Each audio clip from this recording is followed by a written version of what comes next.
मेरा नाम रज़िया है। मैंने मौलवी साहब के कहने पर अभी सिपारा पढ़ना शुरू ही किया था कि मौलवी साहब का हाथ मेरी कमर पर धीरे धीरे गर्दिश करने लगा। मैं एकदम सहम गई थी। मेरी सांस जैसे सीने में अटक गई थी। मैंने एक नज़र मौलवी साहब को देखा तो वो बड़ी अजीब सी नज़रों से मुझे देखकर मुस्कुराने लगे थे। मैं कुछ खिसक कर पीछे बैठ गई। मौलवी साहब ने अपनी सफ़ेद दाढ़ी पर हाथ फेरना शुरू किया। मैंने अपने सिपारे की जानिब देखा और सबक दोहराया। मुझे लगा जैसे मेरे पूरे वजूद में हजारों चींटियां रेंग रही हों। मैंने फिर मौलवी साहब की तरफ देखा तो उनकी नज़रें मुझ पर ही टिकी हुई थीं। शायद मैं सब बच्चियों में बड़ी थी। मेरी उम्र सिर्फ अभी 13 साल थी और मैं पहले सिपारे पर थी। मेरे वालिद का काम ही कुछ ऐसा था। हर 6 महीने बाद उनका ट्रांसफ़र हो जाता था। मेरे स्कूल की तालीम के साथ साथ दीनी तालीम भी डिस्टर्ब हो रही थी। जिस मोहल्ले में अब हम रह रहे थे वहाँ मौलवी साहब ने एक मदरसा खोल रखा था। बहुत से बच्चे इस मदरसे में रहते थे, लेकिन ज़्यादातर लड़के ही रहते थे। हमारा घर इस मदरसे के बराबर में ही था। अम्मी ने मुझे भी वहीं पर कलाम पाक पढ़ने के लिए भेजना शुरू कर दिया।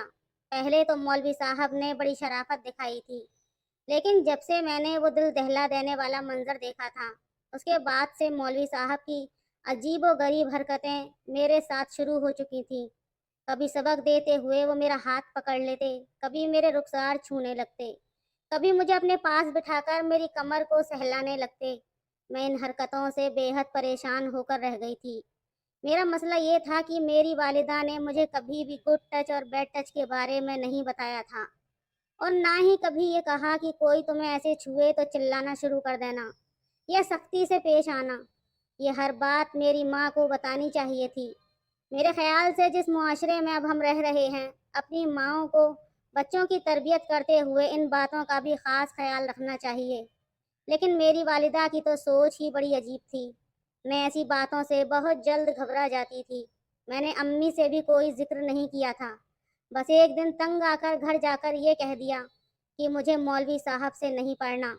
वो मेरे लिए किसी मुल्लानी का इंतज़ाम करें, क्योंकि जो कुछ मैंने कुछ दिन पहले छत पर होते हुए देखा था, मेरा दिल मौलवी साहब को देखते ही सूखे पत्ते की तरह कांपने लगता था। लेकिन मेरी बात सुनकर अम्मी ने मेरे मुंह पर थप्पड़ मारा और मेरा कान खींचकर मौलवी साहब के पास ले गई। कहने लगी, इस लड़की ने मुझे परेशान करके रखा है। एक तो उसके दिमाग में जल्दी से कुछ बैठता नहीं है, ऊपर से इसके नखरे। कह रही है मौलवी साहब से नहीं पढ़ूंगी। मौलवी साहब ने मुझे गुस्से से देखा तो मैं नज़रें झुकाकर खड़ी हो गई। मेरी माँ ने तो मुझे मौलवी साहब के सामने शर्मिंदा करके रख दिया था। मौलवी साहब की सारी दाढ़ी सफ़ेद थी।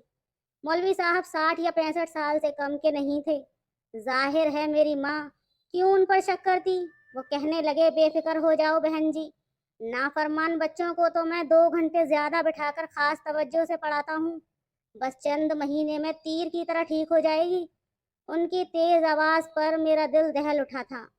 फिर अम्मी से कहने लगे, देखिए बहन जी, मैं ज़रा सख्त मिजाज किस्म का उस्ताद हूँ और बिना डंडा खाए कभी किसी को पढ़ना नहीं आता। लेकिन क्या है कि यहाँ बच्चों के जिस्म पर थप्पड़ का निशान माँ बाप को दिख जाए तो माँ बाप हम मौलवियों की क्लास लेने आ पहुँचते हैं कि बच्चों को हाथ भी कैसे लगाया। मेरी वालिदा ने तो ये सुनकर मौलवी साहब को खुली छूट दे दी थी। कहने लगी, मेरी तरफ से जो मर्जी करें इसके साथ, मैं कभी शिकायत लेकर नहीं आऊँगी। बस मेरी बच्ची इसी साल में कलाम पाक पढ़ ले। वो कहने लगे कि बेफिक्र हो जाएं, आपने कह दिया, बस अब आपकी बच्ची मेरी खास नज़र में रहेगी। इसे मैं अपने पास बिठाकर पढ़ाऊंगा। इस बात पर मेरी वालिदा बड़ी खुशी खुशी मुझे वहाँ छोड़कर चली आईं। मैं डरी सहमी सामने बैठी थी। मौलवी साहब ने सख्त लहजे में मुझसे कहा, इधर मेरे पास आकर बैठो। तुम्हें तो मैं पूछता हूँ अभी, घर जाकर मेरी शिकायतें लगाती हो। ये सुनकर तो मेरी जान निकली थी।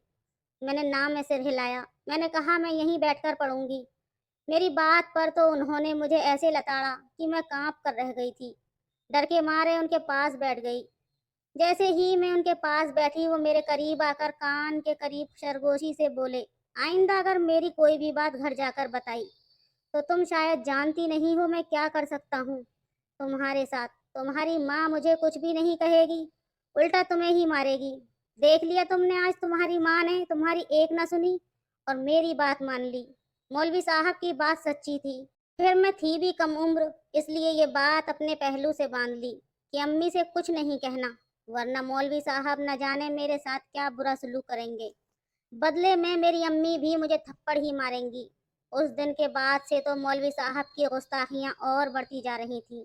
ان کی بے باکیاں تو حد سے زیادہ ہو گئی تھیں۔ جب تک میں مولوی صاحب کے پاس بیٹھی رہتی، ان کی بیہودہ جملے بازیاں مجھے شرم سے پسینے سے شرابور کرتی تھیں۔ ان کی بڑھتی گستاخیاں مجھے اور بھی زیادہ بدحواس کرتی تھیں۔ وہ مجھے کسی زہریلی مسکراہٹ سے دیکھتے، جیسے میری بے بسی کا مذاق اڑا رہے ہوں۔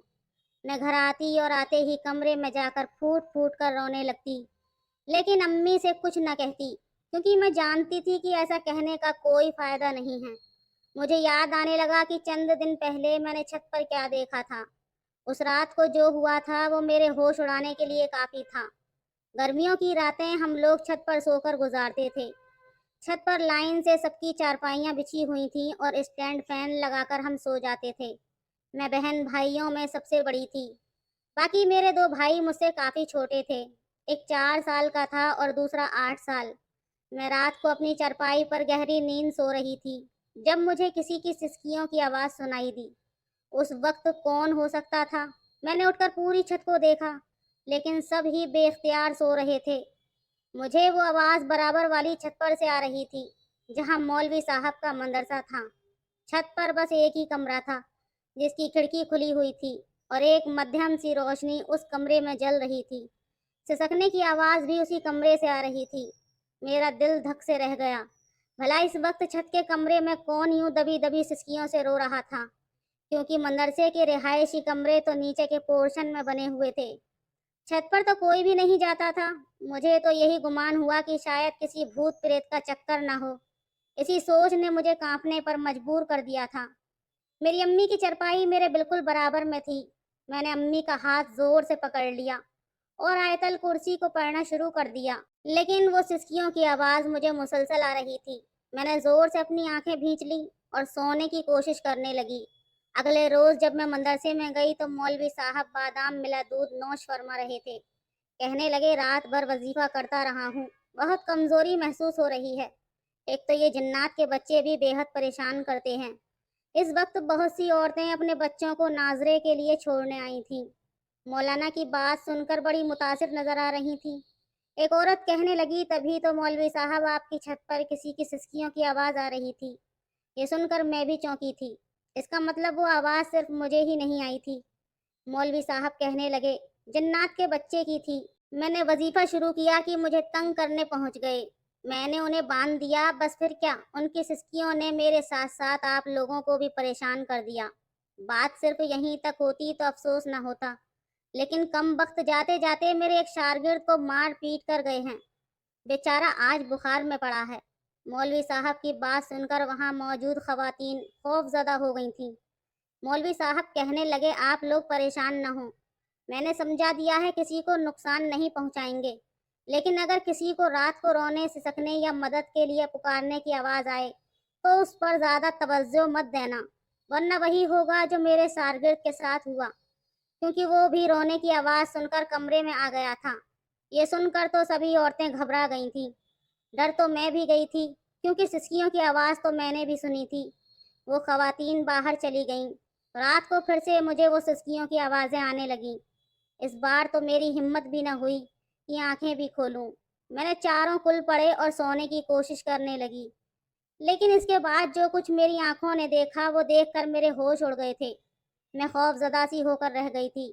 اگلے روز جب میں مندرسے گئی تو سبق پڑھنے کے دوران میں نے اسی لڑکے کو دیکھا۔ اس کے چہرے کی رنگت بالکل پیڑی پڑ چکی تھی۔ میں اسے دیکھ کر دنگ سی رہ گئی تھی۔ مولوی صاحب مسلسل اسی لڑکے کو گھور رہے تھے۔ وہ ڈرا سہما میرے برابر میں بیٹھ گیا اور کلام پاک یاد کرنے لگا۔ اس کی آواز یوں تھی جیسے رو رہا ہو۔ مجھے اس پر ترس آنے لگا تھا۔ اس کی عمر 7 سے 8 سال سے زیادہ نہ تھی، اور جو کچھ میں نے اس کے ساتھ ہوتے دیکھا تھا میرے تو ہوش اڑ گئے تھے۔ میں نے اس کے چہرے کی طرف دیکھا تو انگلیوں کی چھاپ ابھی اس کے رخسار پر نظر آ رہی تھی۔ وہ سپارہ پڑھ رہا تھا اور اپنے آنسو پونچھ رہا تھا۔ اس کے بعد اس کی قمیض ہٹی تو میں دیکھ کر سکپکا کر رہ گئی۔ اس کے بازو پر کسی نے بری طرح دانت گاڑے تھے۔ میں تو کانپ کر رہ گئی تھی۔ کچھ دیر کے لیے مولوی صاحب اٹھ کر باہر گئے، کیونکہ محلے کے ایک صاحب نے انہیں کافی قیمتی تحفے بھیجے تھے۔ جیسے ہی مولوی صاحب باہر گئے تو میں نے اس بچے سے کہا، کل رات تم چھت پر کیا کرنے گئے تھے، جب تمہیں پتا تھا کہ مولوی صاحب جنوں کو قابو میں کرتے ہیں؟ میری بات سن کر اس بچے کی رنگت اڑی تھی۔ دائیں بائیں دیکھنے لگا کہ میری بات کسی نے سنی تو نہیں۔ پھر مجھ سے دھیمے لہجے میں کہنے لگا، یہ مولوی جھوٹ بولتا ہے، بڈھا کہیں کا، کوئی جنات نہیں ہے اوپر۔ یہ سن کر مجھے حیرت ہوئی تھی۔ میں نے کہا، پھر تم اوپر کیا کر رہے تھے، اور تمہارے چہرے پر اور بازو پر یہ نشان کیسے ہیں؟ میری بات سن کر ایک سسکاری اس نے بڑے کرب سے بھری تھی۔ کہنے لگا، آج خود دیکھ لینا۔ یہ کہہ کر وہ میرے پاس سے اٹھ کر چلا گیا۔ میں اس کی بات پر سوچ میں پڑ گئی، کیونکہ رات کو میں نے اسے چھت کے کمرے سے نکل کر سیڑھیوں سے اترتے دیکھا تھا، اور اس وقت وہ بری طرح سے رو رہا تھا۔ پہلے تو میں سمجھی کہ شاید جنات کا بچہ ہے، لیکن جب اسے مدرسے میں دیکھا تو سمجھی کہ شاید یہ جنات کے بچے کو دیکھنے گیا تھا، اس لیے جنات نے اس کی یہ حالت کی تھی۔ لیکن اب اس کی بات سن کر میں سوچ میں پڑ گئی تھی۔ شاید بات کچھ اور تھی۔ اس رات میں سوئی نہیں تھی، اپنی چارپائی پر لیٹی رہی، لیکن میری نظریں سامنے مدرسے کی چھت پر ہی ٹکی ہوئی تھیں۔ کچھ دیر بعد جو کچھ میری آنکھوں نے دیکھا، ایک دل دہلا دینے والا منظر تھا۔ مولوی صاحب ایک 10 سال کے بچے کو اپنے ساتھ چھت پر لے گئے اور اسے بری طرح سے گھورتے ہوئے خاموش رہنے کا اشارہ کر رہے تھے۔ وہ بچہ ہاتھ جوڑے بنا آواز نکالے ان کی منت سماجت کر رہا تھا، لیکن وہ اس لڑکے کو کمرے میں لے گئے۔ اس کے بعد اس بچے کی دبی ہوئی سسکیوں کی آوازیں آنے لگیں۔ مجھے سمجھ نہیں آ رہا تھا کہ مولوی صاحب اس بچے کے ساتھ ایسا کیا کر رہے ہیں کہ وہ رو رہا ہے، سسک رہا ہے۔ 2-3 گھنٹے ایسے ہی آواز آتی رہی۔ اس کے بعد جب وہ دروازہ کھلا، وہ بچہ بری طرح سے رو رہا تھا اور ٹھیک سے چل بھی نہیں پا رہا تھا، اور مولوی صاحب اپنی داڑھی پر ہاتھ پھیر رہے تھے، چہرے سے بڑے خوش لگ رہے تھے۔ میں سوچ میں پڑ گئی تھی کہ وہ کیوں رات کو بچوں کو کمرے میں لے جا کر مارتے ہیں، اور لوگوں سے یہ کیوں کہتے ہیں کہ جنات کے بچے روتے ہیں اور وہ وظیفہ کرتے ہیں۔ بہرحال مجھے یہ دیکھ کر دکھ بھی ہوا، اور مولوی صاحب کے جھوٹ بولنے کی وجہ بھی سمجھ نہیں آ رہی تھی۔ تیسری رات میں سوچ چکی تھی کہ آج میں چھت پر جا کر دیکھوں گی کہ آخر ان کی چھت پر ہوتا کیا ہے اور وہ بچوں کو کیوں مارتے ہیں۔ جیسے ہی رات گہری ہوئی، مولوی صاحب پھر سے ایک بچے کو چھت پر لے آئے اور کمرے میں لے گئے۔ میں اپنی چرپائی سے اٹھی اور دھیرے سے قدم اٹھاتی ہوئی مولوی صاحب کی چھت کی دیوار کے پاس جا کر کھڑی ہو گئی۔ وہ دیوار زیادہ اونچی نہ تھی، میں آسانی سے ان کی چھت پر جا سکتی تھی۔ میں دھیرے سے دیوار کی منڈیر پر بیٹھی اور دوسری جانب اتر گئی۔ اب مجھے اس بچے کی سسکیوں کی آوازیں سنائی دینے لگی تھیں۔ میں دھیرے سے چلتی ہوئی کمرے کی کھڑکی کے پاس جا کر کھڑی ہو گئی۔ ابھی بھی مدھیم سی روشنی کمرے میں روشن ہوئی تھی۔ جو منظر میں نے اپنی آنکھوں سے دیکھا، میری تو روح لرز گئی تھی۔ میں نے فوراً سے اپنے منہ پر ہاتھ رکھ کر اپنی چیخ دبائی تھی۔ میری آنکھیں پھٹی کی پھٹی رہ گئیں۔ ایسا روح فنا کر دینے والا منظر میں نے 12 سال کی عمر میں پہلی بار دیکھا تھا کہ میں کانپ کر رہ گئی تھی۔ میں نے اپنے قدم پیچھے کے لیے اٹھائے تھے، لیکن ایک دم سے میں ایک پتھر سے ٹکرا گئی تھی۔ میرے منہ سے بے اختیار چیخ نکلی تھی۔ چاروں طرف خاموشی تھی، اس لیے میری چیخ فضا میں گونجی تھی۔ میں نے پلٹ کر بھی نہیں دیکھا تھا اور دیوار پھلانگ کر اپنی چارپائی پر لیٹ گئی۔ میرا دل اتنی زور سے دھڑک رہا تھا کہ جیسے سینہ پھٹ کر میرا دل باہر نکل جائے گا۔ اگلے 2 روز تک میں بخار میں تپتی رہی۔ میں آنکھیں بند کرتی تو وہی منظر میری آنکھوں کے سامنے آ جاتا۔ وہ ایک 10 سال کا بچہ تھا جو اوپر چھت پر لیٹا تھا۔ اس کے دونوں ہاتھ پیچھے کو باندھے گئے تھے، اس کے منہ سے رومال پھنسا ہوا تھا، اور جو شرمناک حرکت اس کے ساتھ کی جا رہی تھی، اسے بیان کرنے کے لیے میرے پاس الفاظ بھی نہیں تھے۔ میں دوبارہ اس مولوی کی شکل بھی نہیں دیکھنا چاہتی تھی جو ہوس کا بھوکا تھا، لیکن میری ماں کی نظروں میں وہ بہت نیک تھا۔ میرے بار بار منع کرنے پر بھی وہ مجھے اس مولوی صاحب کے پاس چھوڑ کر آنے لگی۔ اب اس کی حرکتیں اور نظریں مجھ پر دوسرے انداز سے اٹھ رہی تھیں۔ ایک بار تو اس شخص نے حد ہی کر دی، مجھ سے دھیرے سے کہنے لگا، جاؤ کمرے میں جا کر سبق یاد کرو۔ میں نے صاف انکار کر دیا، کیونکہ جو کچھ میں اسے کرتے دیکھ چکی تھی، مجھے اس سے ویسے بھی خوف محسوس ہوتا تھا۔ میرے انکار کرنے پر اس نے بڑے غصے سے میری طرف دیکھا تھا۔ پھر اس نے وہاں آنے والے ناظرے کے بچوں کو یہ کہہ کر چھٹی دے دی کہ وہ जन्नात वाला वजीफा करने वाला है, और जो लड़के उसके पास वहीं मदरसे में रहते थे उन सबको कहा कि वो अपने अपने कमरों में चले जाएं और अपने कान बंद कर लें। ये सब सुनकर मेरी जान निकली थी। मैंने भी अपना सिपारा हाथ में लिया और जाने के लिए खड़ी हो गई, लेकिन अगले ही लम्हे वो बुड्ढा मौलवी बड़ी फुर्ती से उठा और मेरा हाथ मजबूती से पकड़ लिया। उस वक्त उसकी आंखें गुस्से और न जाने किस जज्बे के तहत सुर्ख थीं। कहने लगा, मेरी टोक लगाने का तुझे बड़ा शौक है ना? खिड़की से छुपकर देखती है कि मैं क्या कर रहा हूँ। यही सुनकर तो मेरी जान निकल गई। तो क्या वो मौलवी मुझे देख चुका था? मैंने कहा, मेरा हाथ छोड़ो, मुझे अपने घर जाना है। उस वक्त तक सब बच्चे जा चुके थे। वहां पर रहने वाले लड़के भी डरे सहमे ऊपर चले गए। उस बुड्ढे मौलवी ने मेरे मुंह पर हाथ रखा और मेरी आवाज को दबाने की कोशिश करने लगा। फिर मुझे नीचे बने कमरे में ले गया, जहां एक चरपाई रखी थी। उसने मुझे चरपाई पर जोर से फेंका और दरवाजा बंद कर दिया। मैं जल्दी से उठकर खड़ी हो गई। वो बुड्ढा कहने को तो 60-65 साल का था, लेकिन उसमें ताकत बहुत ज्यादा थी, या शायद मैं उम्र में कम थी। चाहकर भी मैं अपना बचाव उससे नहीं कर सकती थी। मेरे सर पर बंधा हिजाब बड़ी बेदर्दी से उतार कर फेंका था। मैं चिल्लाने लगी तो मेरे मुंह पर बड़ी जोर से थप्पड़ मारने लगा। फिर अपने कंधे पर से रुमाल उतार कर मेरे हाथ पीछे को बांधने लगा। मैं मुसलसल चिल्लाए जा रही थी, लेकिन मेरी पुकार सुनने वाला कोई न था।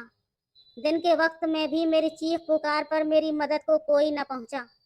शायद सबको यही लग रहा था कि मौलवी साहब फिर से जन्नात पकड़ रहे हैं। इस शख्स ने मेरे मुंह से भी रुमाल ठूंस दिया। मेरी आंखों से आंसू बहने लगे। मैं एक 60-65 साल के मौलवी की हवस का निशाना बन चुकी थी। मौत से पहले मर जाना किसे कहते हैं, ये शायद उस वक्त मुझसे बेहतर कोई नहीं जानता होगा।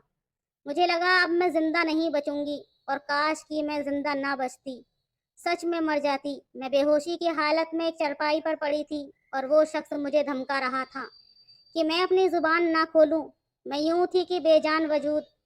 वो शख्स कमरे से जा चुका था और मुझे अपने आप से नफरत महसूस हो रही थी। मेरे हाथ आज़ाद थे, लेकिन मुझे लग रहा था कि अभी भी बंधे हुए हैं। मुझ में इतनी ताकत नहीं थी कि हिल भी सकूं। मेरी आंखों से आंसू टूट टूट कर निकल रहे थे। मैं वहीं बेहोश हो गई। जब होश आया तो मेरी माँ मेरे पास बैठी रो रही थी और वो खबीस बुड्ढा भी वहीं खड़ा था। कहने लगा, आप अपनी बेटी का ख्याल रखा करो बहन। रात को छत से छलांग कर जन्नातों को मार खाता देखेगी तो यही हाल होगा। मैंने तो बहुत चाहा कि वो इसे नुकसान ना पहुंचाएं, लेकिन मुझे भी उन्होंने धक्का देकर बेहोश कर दिया। जब मुझे होश आया तो जन्नात उसके साथ ये सब कुछ करके जा चुके थे। मेरा जी चाहा मैं उस शख्स का मुंह नोच लूं। मेरी माँ मुझे सहारा देकर घर ले गई। मेरे वालिद का ट्रांसफर कहीं और हो गया। हम एक दूसरे शहर चले गए। मैं बिल्कुल गुमसुम सी हो चुकी थी। मेरी माँ मुझसे बात भी करती तो मैं जवाब नहीं देती थी, मगर 1 महीने बाद मेरी तबीयत बिगड़ने लगी। मेरी माँ जब मुझे डॉक्टर के पास लेकर गई तो पता चला कि मैं प्रेग्नेंट हूँ। मेरी माँ तो वहाँ दहाड़े मार मार कर रोने लगी। कहने लगी, ये सब कैसे हो गया?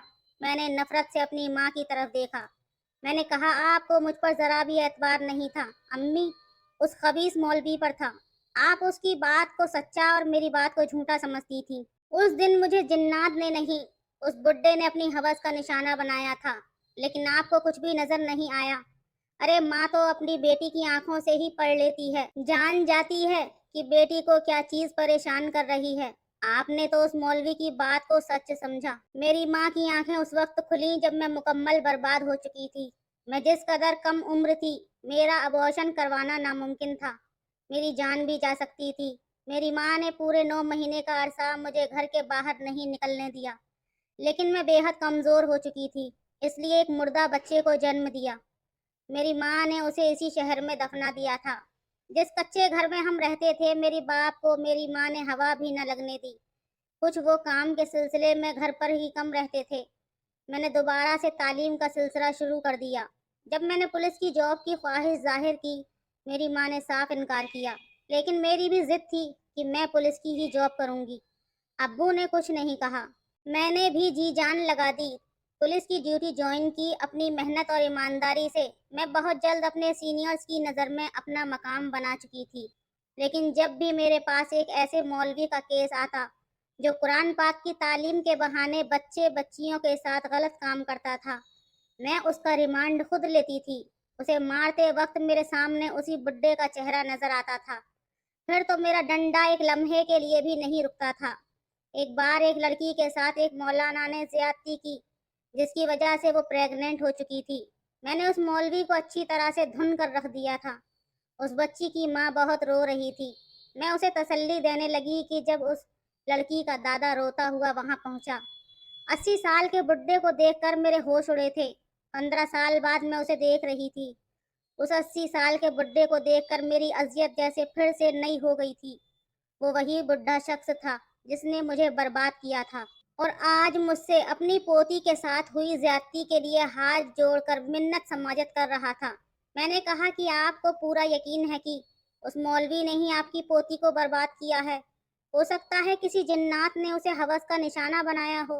मेरी बात सुनकर वो चौंक कर मुझे देखने लगा। मैंने कहा, मौलाना साहब, जो बोया है वो काटना तो पड़ता है। हो सकता है आपकी पोती को बर्बाद करने वाला भी आपका कोई शागिर्द हो, जिसे आप छत पर लेकर जाते थे। मेरी बात सुनकर वो अपने दिल को पकड़कर वही कुर्सी पर बैठ गया। मेरी आंखों में आज भी उस शख्स के लिए सिर्फ नफरत थी। आप सभी पेरेंट्स से यही गुजारिश है कि आप अपने बच्चों को जब भी तालीम के लिए भेजें तो उनको गुड टच और बैड टच के बारे में ज़रूर बताएं और अपनी राय कमेंट में ज़रूर दें। तो दोस्तों, ये थी आज की कहानी। कहानी आपको कैसी लगी कमेंट में ज़रूर बताएं। वीडियो अच्छी लगे तो लाइक करें, शेयर करें, सब्सक्राइब करें। धन्यवाद।